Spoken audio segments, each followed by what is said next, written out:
and welcome back to Michael Bricks. Man, that feels good to say again. But before anybody gets his or her hopes up, the situation with YouTube hasn't gotten any better. It's arguably only gotten worse. Though a lot of things have been clarified to me, the situation is still as bad as it was a month ago. I'm still gonna wait it out and see what happens. But until then, I still want to continue doing videos. I still love editing and I still love making mocks. And you guys do too, apparently. So with that being said, let's get into the video.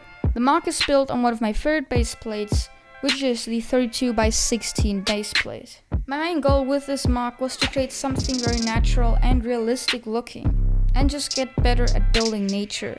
On the sides you can see we have both a ocean with some breaking and forming waves, and on the left we have a stone path leading up to the garden in which Genji is sitting. This mock is meant to draw your eyes to the center of the build, which is the big tree. The tree and its pot or whatever it is sitting in, and I'm not kidding, this is one of the first times that I've worked with the snot building technique, and I have to say, it was very enjoyable. Surrounding the tree we have a stone brick wall that feels like it came right out of the Middle Ages. And that feeling is achieved through grass growing through the cracks of the wall, and the wall itself being partially broken down. Right next to the wall we have a Overwatch healing pot. Surprisingly enough, this healing pot was not even supposed to be in the mock. It was supposed to be in my Hanamura walk. But because of fate and just because I forgot to put it in, it ended up in this mock. The pot is also a reminder that this mock is from Overwatch, but not based off of something that you can see in the game. You also can't have a park without some sort of insects or some sort of natural life. So that's why I have a frog and a crab.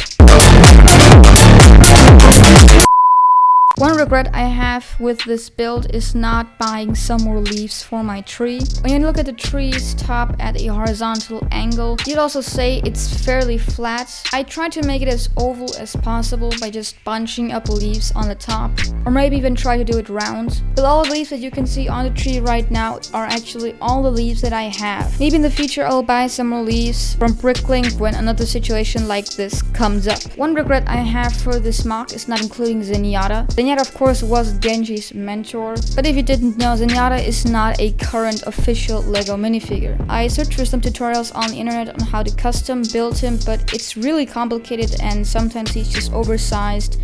And I still wanted to make your eyes look to the center where Genji and the tree is, and not somewhere else where, say, Zenyatta is. Maybe one day I'll also add him if LEGO ever does a minifigure of him, but for now it's just gonna have to be like it is. But anyways guys, that was it for the video. If you enjoyed it, I would very much appreciate a like. And I would also love to hit 400 subscribers before the end of the year. Maybe some sort of 400 subscriber Christmas special or something. But that's up to you. Thanks for watching and I'll see you next time. Bye!